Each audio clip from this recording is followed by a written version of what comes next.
Good afternoon, evening, everyone. It is John with Texas Pride Realty Group, and we are here live on the live stream of stuff once again, late as usual. I think I'm going to keep with that theme the way it's going. At least we're starting after 5 this time in the Central Time, almost 5:30 because it has been a long day. I've been trying to work out us moving, so driving around, paying stuff I don't want to pay for right now.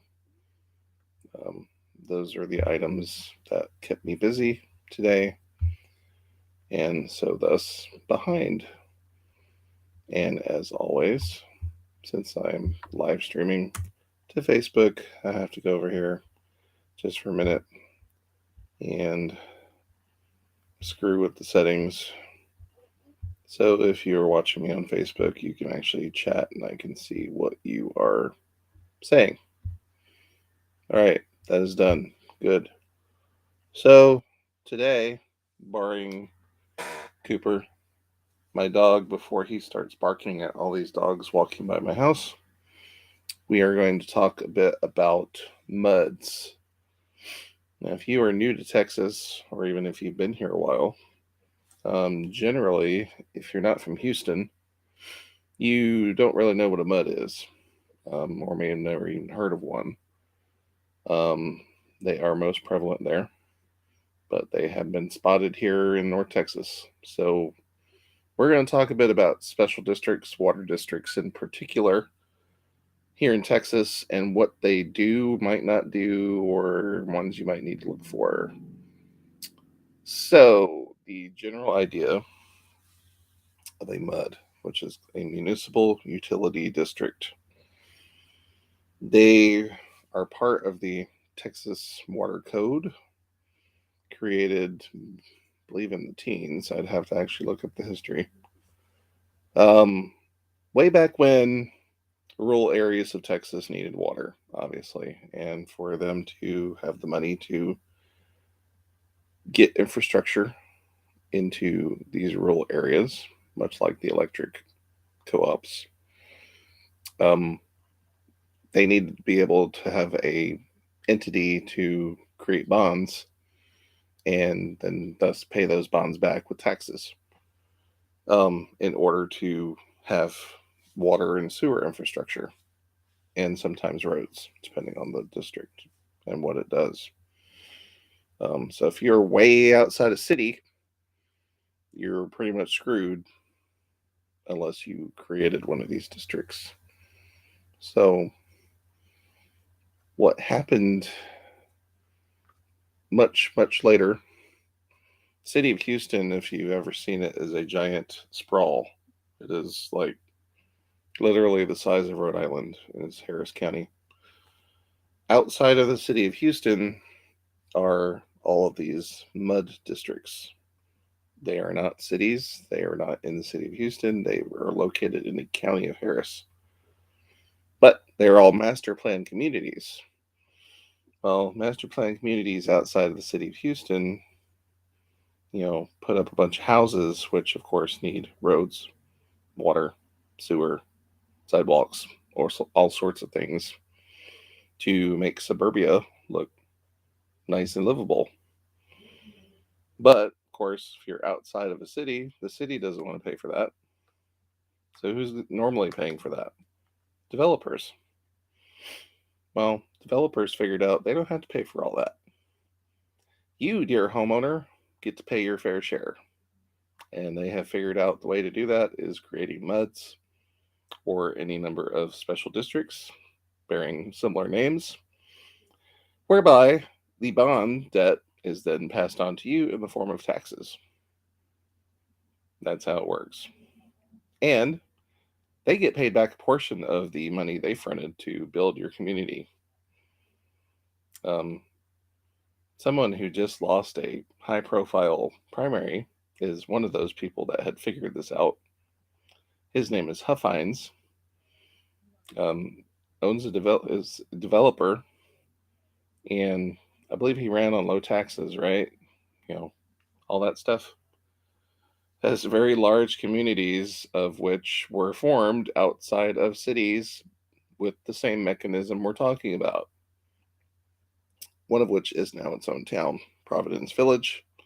The other one is Savannah and Artesia, both, well, all three in Denton County.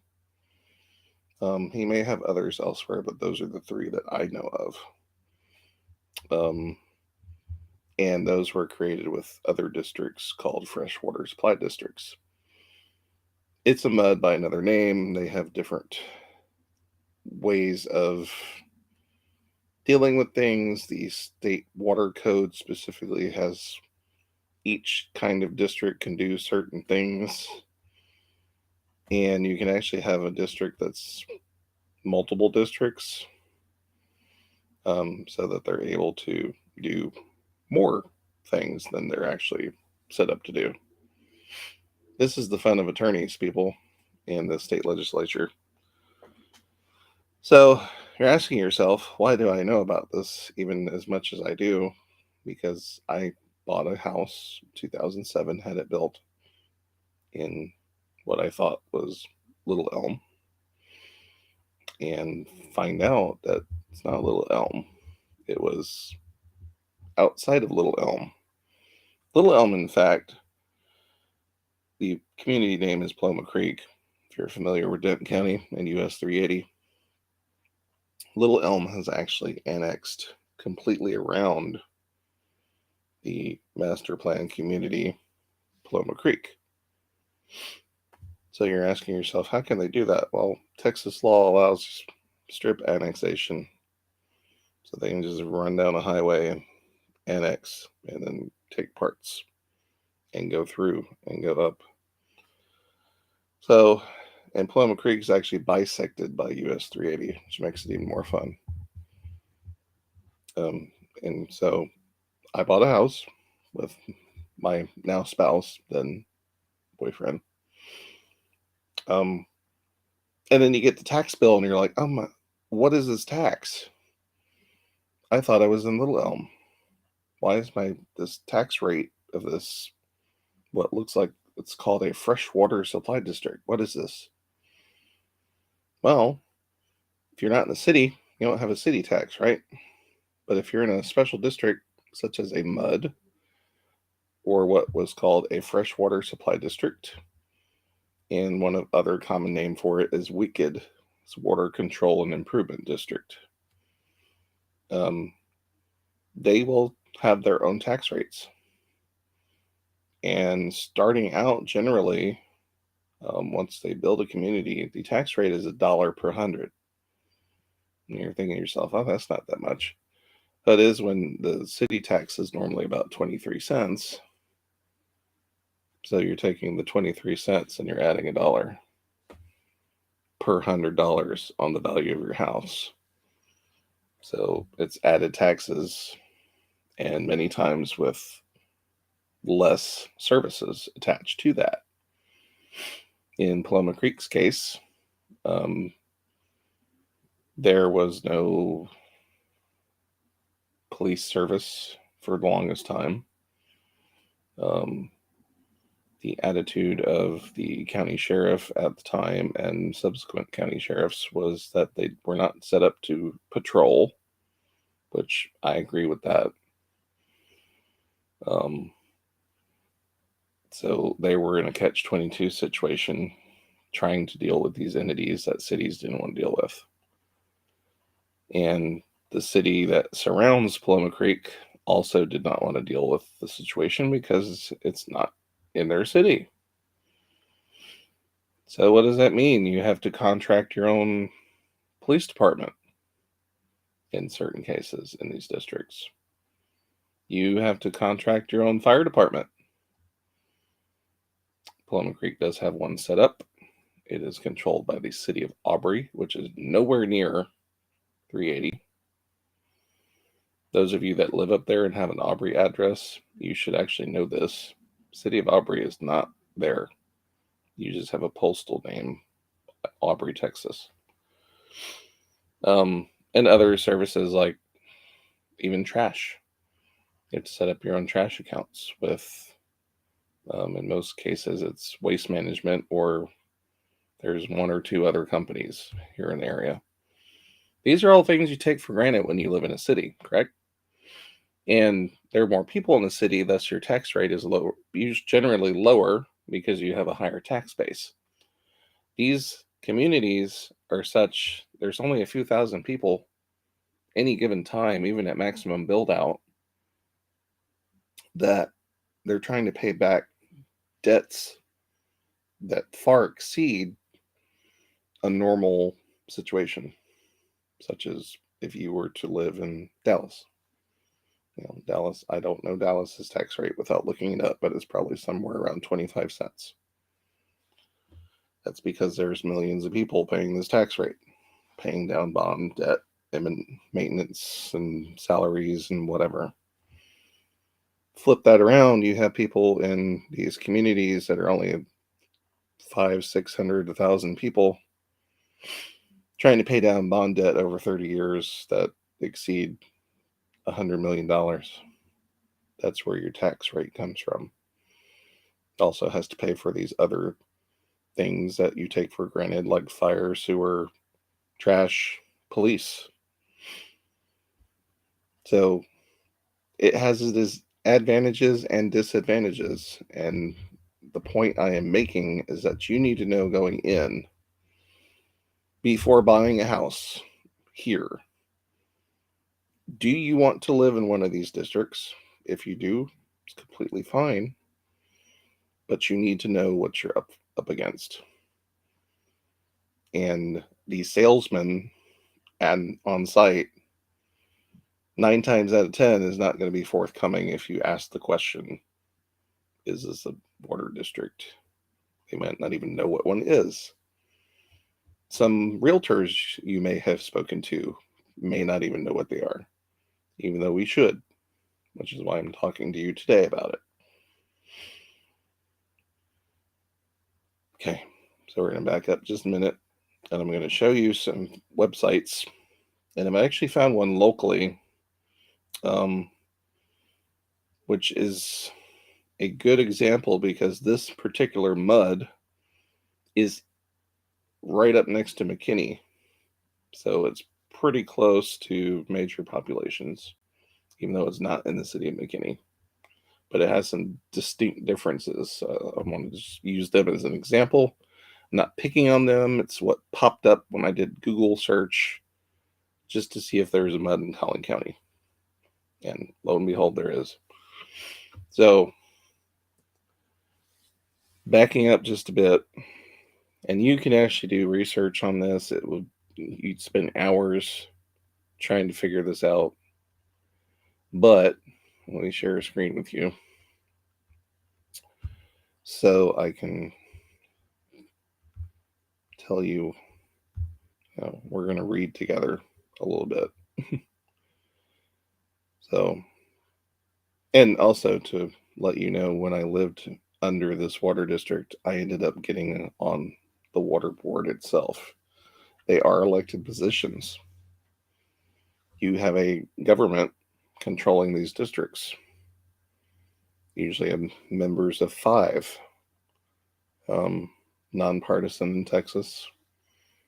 However, they are elected.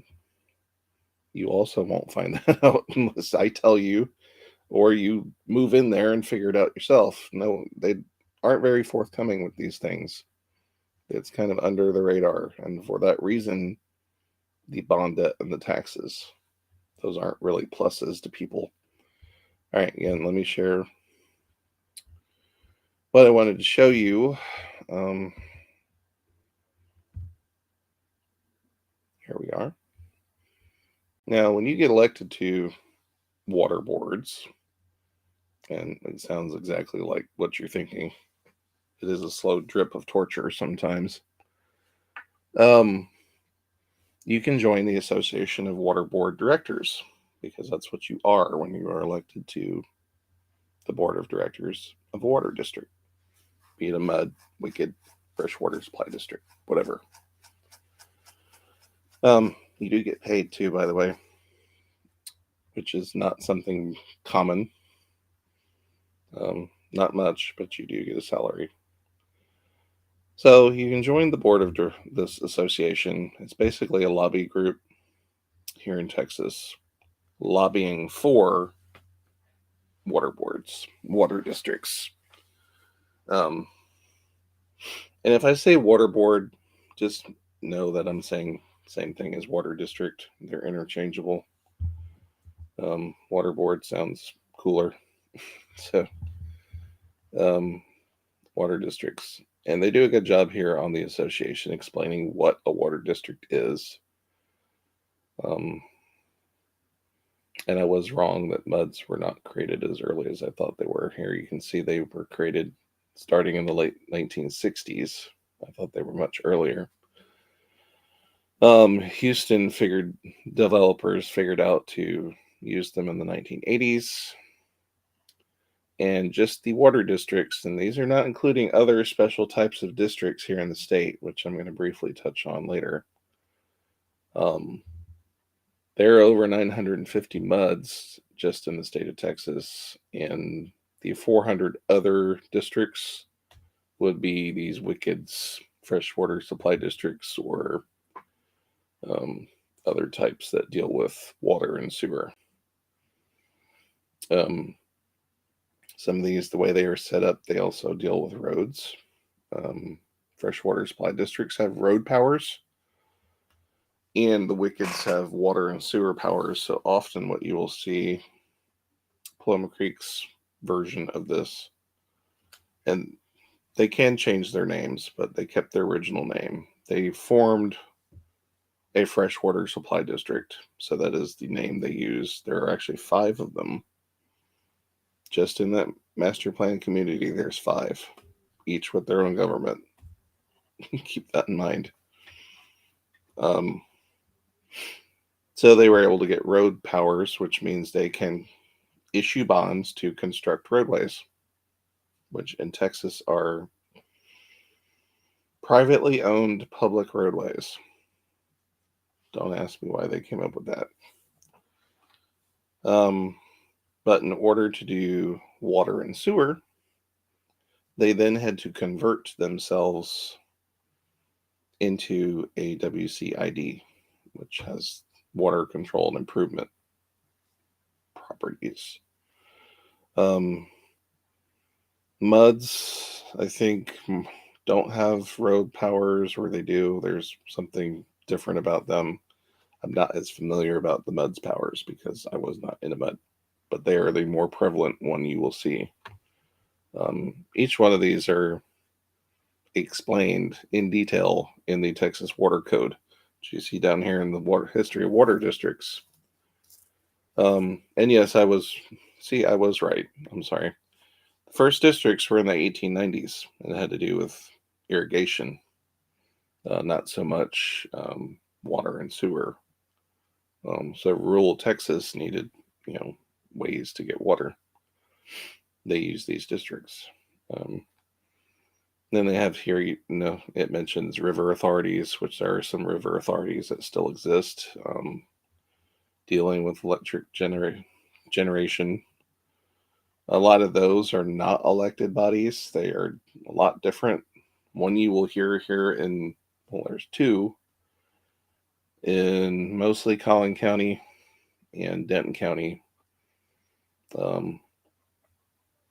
What controls most of Collin County's water is called the North Texas Regional Water District. There's also one in Tarrant. Denton County has one called Upper Trinity. These are appointed bodies by the members of said districts, which are cities, and they are designed entirely different to supply large regions with water. So they're the ones that construct reservoirs and deals with sewage treatment, wastewater treatment. So they are entirely different. There are some of these smaller, like MUD type districts that can do that, but they typically don't. They usually have another layer on top, a special utility district or a regional water district or something of that nature. handling the shit, put it lightly. Again, you can go to the Texas Water Code in our state constitution. If you go to just Google Texas Water Code, we have all types of codes in Texas government. Occupation code, the transportation code. There's a water code, and these laws are in Title IV specifically.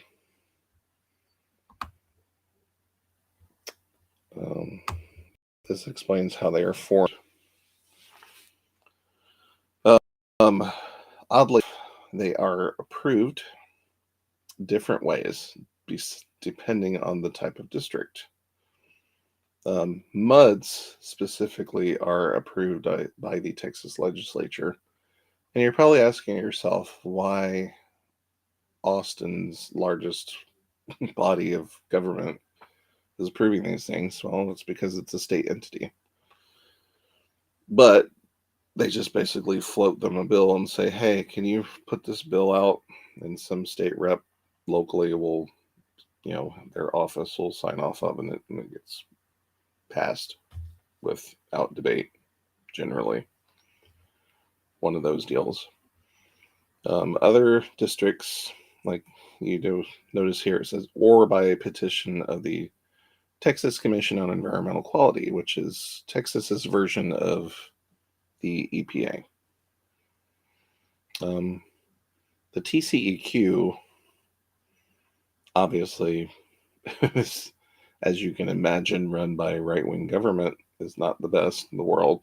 They do their job. I will give them that. A lot of developments over the years are held up by them because of their environmental standards, so they do at least try. And also mentioned some of the water districts need approval by the city because they exist in something that is called an ETJ. Now, some of you from Texas might know what an ETJ is. Some other states do have them as well. I know a lot of you Californians may not know, just because one of my former neighbors and board members was from California and had no idea what it was. It is an extraterritorial jurisdiction. ETJs are such in Texas that a city has city limits, and around that city up to a certain number of miles is its ETJ. Now, that ETJ is not incorporated. They just have influence over it and can annex within it anytime they want to.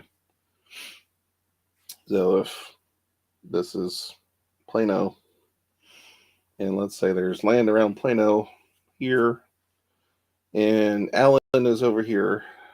Allen has its own. It might even share. Allen can't go, hey, I'm going to annex in Plano's ETJ. Plano's going to go, no, I want to annex mine. Stay out of mine. That's basically what it's for in hand puppet ways.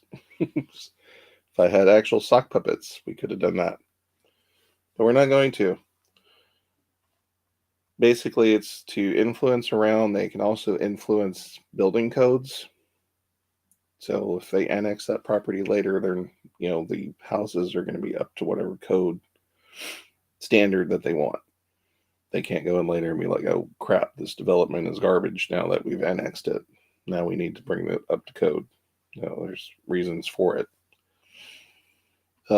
They have to approve these districts being in their ETJ because at some point they will annex them too. And the Attorney General, which I don't think the Attorney General, to my knowledge, has ever approved a district. I don't know what type of district the Attorney General approves. I'm assuming any. Also, the water code would explain that as well. So you're wondering, okay, so they've created this district or they're getting approval to. How do they create it? No one lives there, so how do we create this district? Well, fine, Texas future homeowner, they take the land that they are building the development on, throw a trailer on it, and get someone to live there and establish residency for X amount of time. Therefore, it is that person's legal residence and voting address, so they can now vote. And what they're voting on after these districts are created, let me back up, the legislature, once they say this district's okay, that actually creates the district itself. And they have temporary developer appointed board members because no one lives there. Generally, you have to either live there or own property there to be on these boards. So they're temporary. Once they have the person living there, he can then vote. What he or she is voting on is the bond debt. Now, you, in a normal situation, let's say you have a school bond come up, and the school bond is for $300 million. That doesn't mean if you say yes to that bond, that all $300 million is bought as soon as it passes. That's not what it means. It means you give the governing authority, let's say the school board, up to $300 million that they can issue bonds anytime they want in that bond package to then pay for something in the future, which is generally what they do. They don't issue them all at once because your taxes would be insane if they did that, which is why it also takes time for school buildings to be built, etc. The same theory applies here with the bond debt that is voted on. The only problem is one person generally is voting for this. That one person is paid for and told to vote yes, generally. I use the word generally because it's actually backfired once. Generally, and they knew to do that. And what will happen is the board calls for a bond election that only needs to happen one time because the bond election could be for, let's say, $600 million, $500 million, whatever they think they need in the lifetime that they are building this planned community. Which means, therefore, there is not another bond election needed in the future when residents actually live there. So the bond debt is approved all up front, which means the boards can then go issue bond debt freely as they see fit. The as they see fit part is generally has to do with the building contracts with developers. The developers get paid back a portion of what they put up through this bond debt, which is why they're doing it in the first place. They don't get paid back entirely. There is a mechanism that they get paid back a portion, and unless this page actually says the amount, it does not. I want to say it's 70%. Do not quote me on that because it's been a while.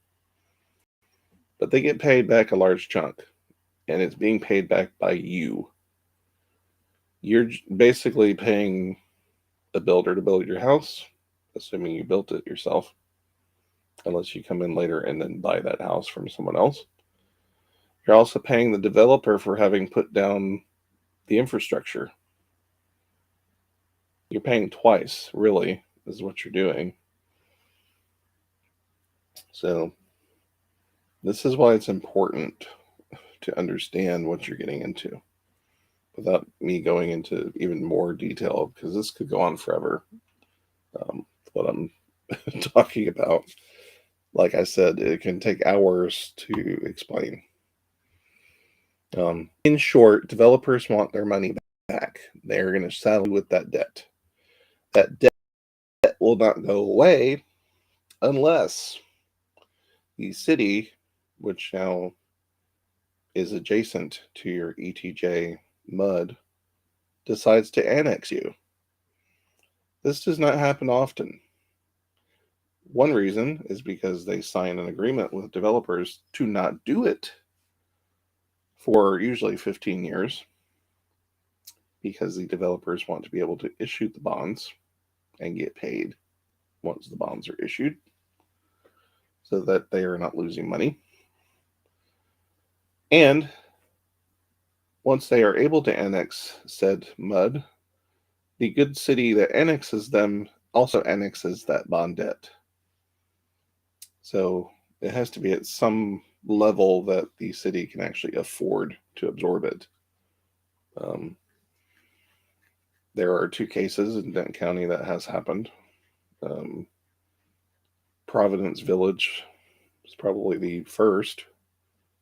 Actually incorporated itself, which is a whole other issue. Incorporated itself into a town and then absorbed the bond debt of its water districts into city debt.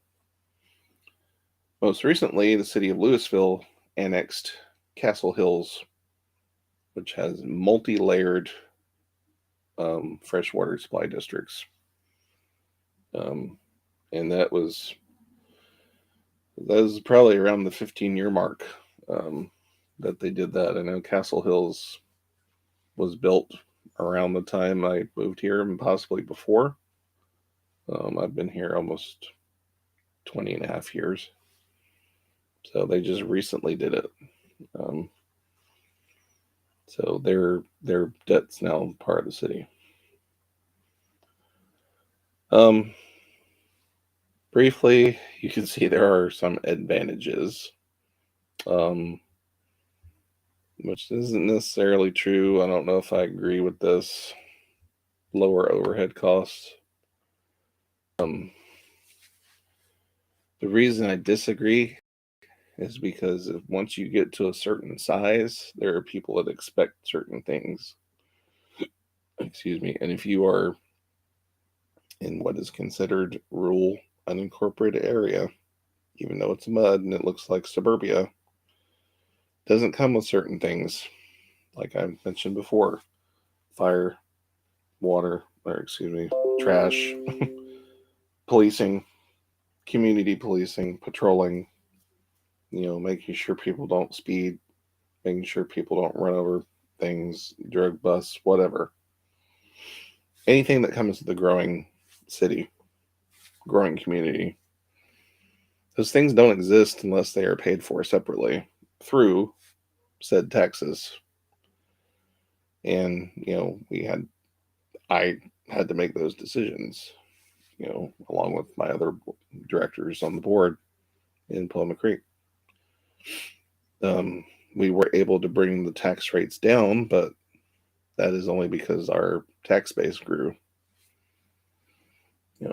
Which is another thing around here, in case you've noticed people saying, "Oh, well, I lowered your taxes." No, you didn't. You lowered the tax rate because you could. So, in this government closer to the people thing, I mean, yes, but not everyone knows that your mud has a board of directors. They think the HOA and the builders do everything. They don't. They think they do, but they don't. So, it could be an advantage that your next door neighbor runs the water district board. Maybe it's a disadvantage when you come asking for a waiver of your late fees, like my former neighbor. So, there are advantages and disadvantages. What I was going to show you is this mud that I found in McKinney. And I actually am going to give credit to the developer for being forthcoming about it. I actually found the mud site first, but I'm going to show you the developer's site. It's Trinity Falls in McKinney. which is not actually in McKinney. And it looks like they have a developed community, which I did not know. Trinity Falls Parkway, somewhere here that they don't even have on the map. So I'm assuming it's somewhere in that vicinity, unless they have a map here on their website. Oh, they do. Trinity Falls Parkway.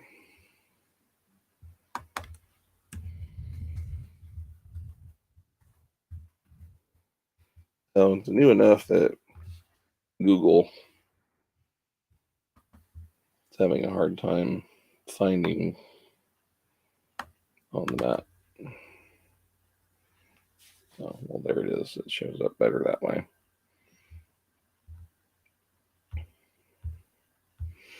And those of you in McKinney or near it want to see where it actually is located, you can see that's pretty far from McKinney, isn't it?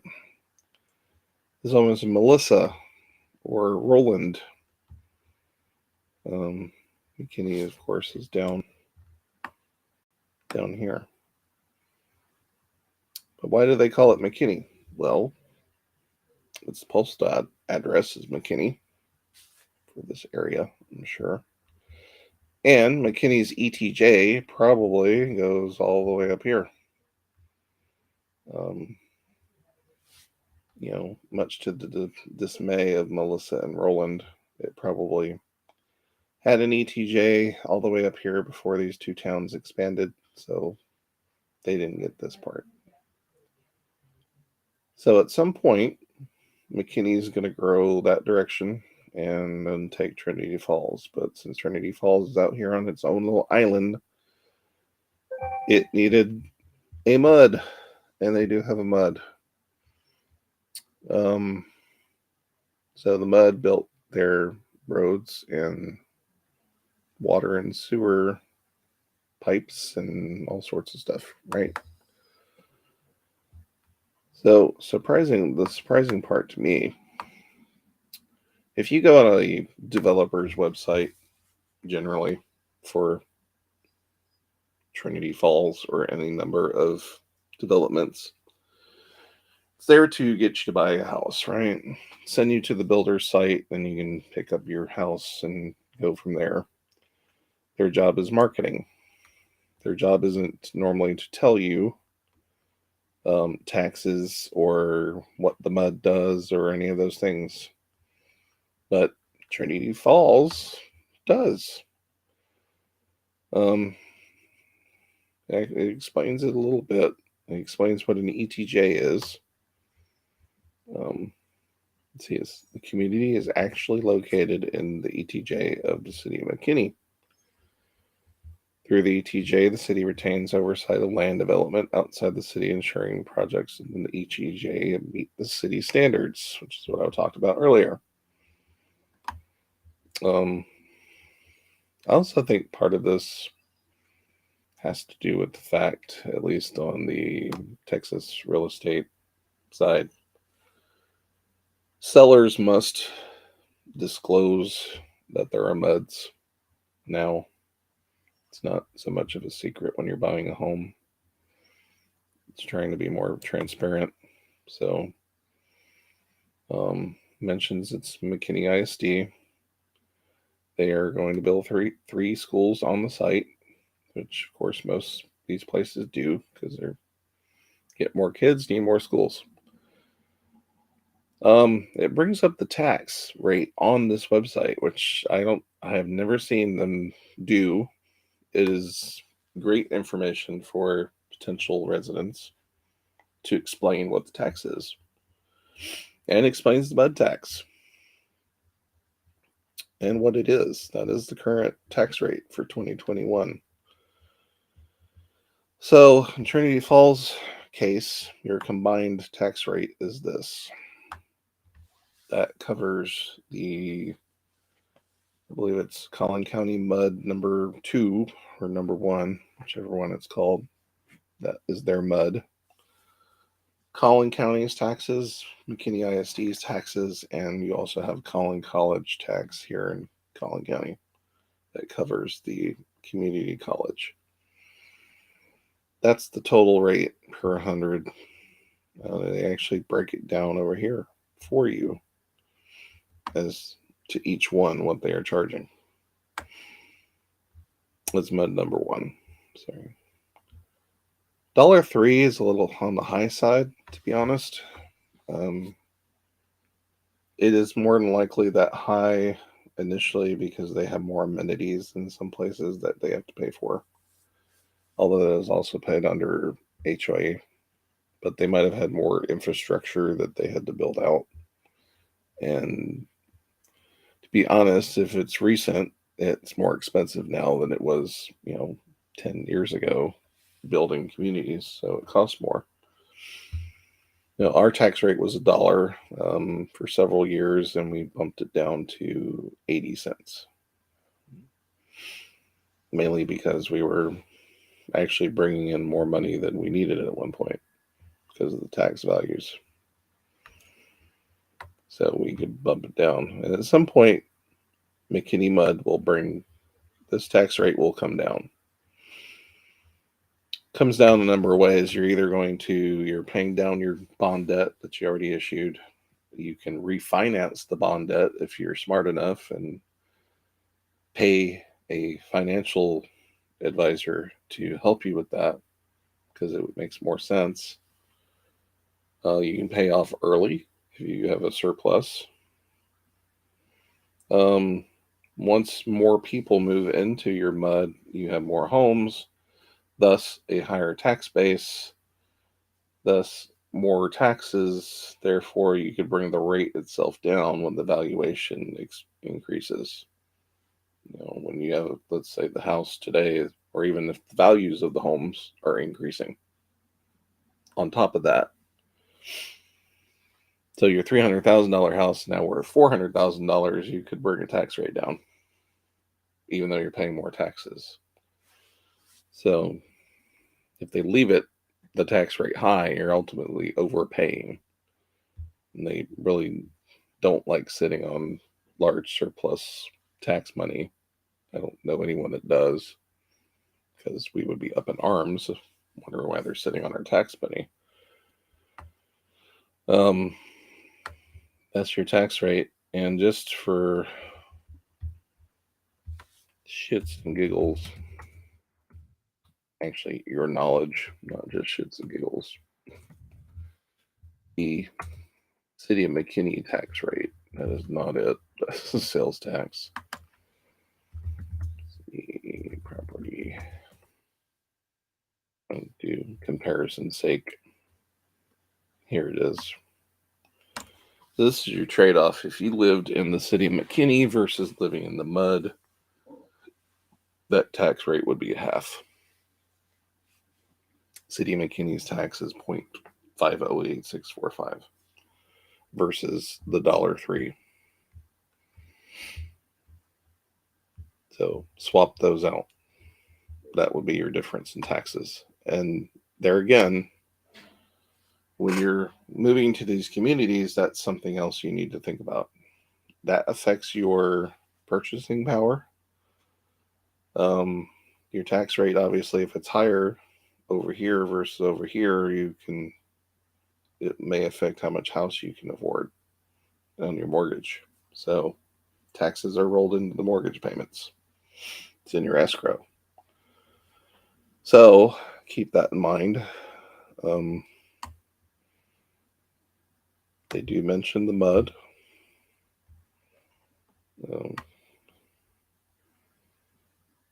Again, what it is. This one in particular, City of McKinney actually provides the water and sewer service because City of McKinney uses North Texas Municipal Water District. So North Texas is actually the one that's taking care of that, but it's provided through the City of McKinney. So your bill comes from McKinney, just like here in Plano. Even though we don't have our own infrastructure. And then typically you have an HOA in these planned communities, which is separate. The HOAs are not elected. They are controlled by the developers for as long as they can. And you see here their particular HOA is $1,200 a year, $1,248, billed quarterly. But it's not terrible. It can be more. That has to do more with your amenities in your community. Do you have 15 pools that need, kept up, or trails or parks or any number of things that an HOA keeps up? That's that part. And real quick, the mud itself, this is actually mud 2. So I believe Trinity Falls is chopped into 2 muds, perhaps. Or they were wrong on the other one, on the number. It says number 2. McKinney mud number 2. Excuse me. And it explains what it is. It explains it's when they meet. And the reason they explain this is because this one in particular, excuse me, I can already tell you, is controlled by people that live there. Not the temporary people put on by developers or kept on by developers. So there's enough people in Trinity Falls that care and got onto these seats themselves, and they actually give their names here. They have a pretty nice website explaining everything: water, trash, police, whoever. Consultants generally have to do with attorneys, bookkeeping, any number of things. Let's see here, just like any city, these are your people that are on the board of directors for mud number 2, McKinney. You'll notice they're all male. That is actually very typical for Texas. Generally, I don't have exact demographics. This is from experience, that most water board directors are male and generally retired age because they have more time. So the Association of Water Board Directors actually has tried to, work more with diversity, but they have no control over that type of diversity other than the members of their association. So be it young members, their version of, young Democrats or young Republicans under 45 set, or anyone who is non-white, or non-male, as it were. All of us are or I was also in the minority. Yeah, I'm a white male, but I was, under 45 at the time. So, and I think that might, you see that in other governments. It's not just water districts. Is, without going into racial issues in this state, it is what it is, and they are at-large districts. So there you go.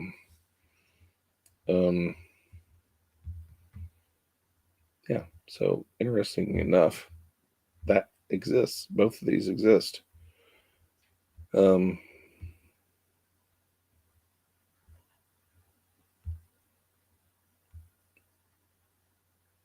Actually, while I was talking, you didn't even get to see what I was looking at. I just realized. Shit. Oh. All right. Briefly, I'm going to show you the websites I was talking about so you can at least look at them. Oh, Lord. This is why I hate screen shares. Okay. It's like clicking 15 things. So there you see the McKinney Mud website I was talking about, you were not seeing. Um, again, briefly, there's their info, gives all sorts of information about it. And the other one,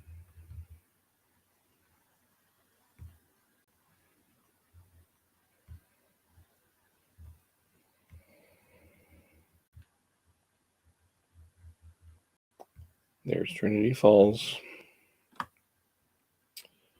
And I apologize to whoever's watching or will see this in the future that I did not share these screens while I was talking. But here you can see what I was talking about, so you understand it. That's actually at trinityfalls.com.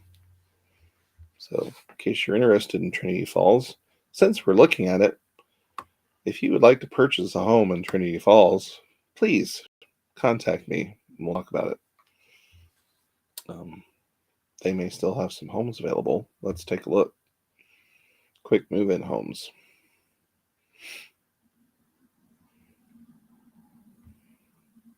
And I advise you, for any transaction, to have a realtor representing you as a buyer and, of course, as a seller.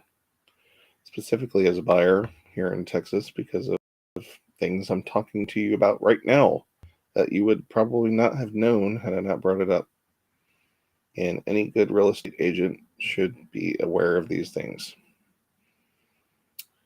These are all different types of homes there at Trinity Falls. Their sizes, their floor plans. Don't see new inventory is now available. Okay. They're not being forthcoming on here. You have to talk to the builder. But they have 81 different floor plans, and they're all down here. Different home builders. Perry Homes, Chismar, Coventry, Del Webb. And for those of you who don't know, Del Webb is an active adult community, usually 55 plus. He has multiple communities. All right. So there are other districts here that you might want to be aware of, especially lately. One is called a PID. It's not a. There's something also called a PUD. It's Public Utility District. Not the same thing. PID is Public Improvement District.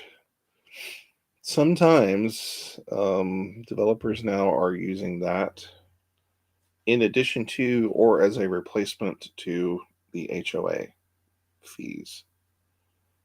PIDs and HOAs are different things. PIDs are created by cities or counties, and they've actually existed for a while. They're just come to light more recently with more people moving here.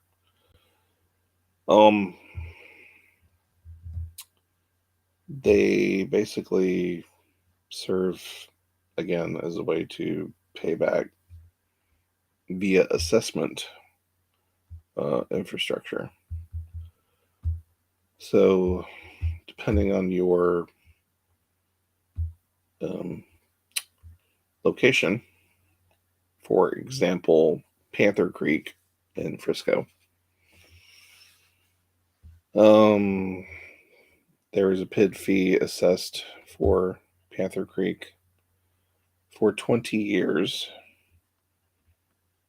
and they give you the option basically to pay it all up front or over time, like an HOA fee would be.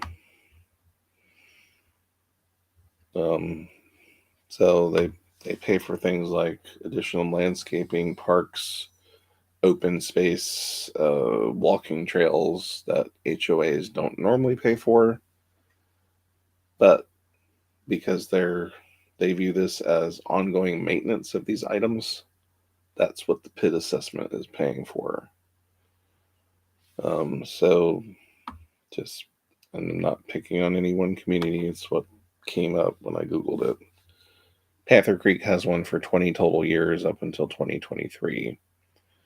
So when someone could have paid this assessment all at one time when they bought the house 20 years ago, almost 20 years ago, actually, or over a period of 20 years. So at some point, if you're buying someone's existing home, they haven't already paid the PID, there should be additional PID fees due. And this is when it comes up. So you're basically responsible for the years you lived there for that period of time. I'm sure no one paid for the PID all up front, because why would you if you move out in average of 5 to 7 years? Why would you pay for 20? So more than likely it exists. So I hope that was not entirely confusing. It can be laid out a lot better than what I did, but this was restream of consciousness on the live stream of stuff as far as MUDs go. And hopefully it gives you something to think about when you are looking at these new master plan communities outside of what you think is a city. Ask. Don't just ask the salesperson. You can look it up yourself in the tax records and see if there is a special district for that area, if you get an address specifically, or contact a realtor who knows what they're talking about, and we can help you. I hope you would contact me, especially if you're in Denton County or Collin County, to go over these with you if you're running into the situation. I can handle Harris County, but it's a bit far of a drive, so I've got people I can recommend to you that are great real estate agents on our team in Houston, and they can deal with that. But in the meantime, you have any questions related to MUDs, related to special districts, related to anything real estate, or you just feel like shooting the shit, contact me. CooperSellsHomes.com. John Turner-McClelland with Texas Pride Realty Group. If you go to that website, you can find all my social media and hunt me down, and my phone number and my email address. So friend me, follow me, and I will see you again next Thursday. Probably late again, but sometime around 5 o'clock. So I hope everyone enjoyed watching this. Thank you again. I will talk to you all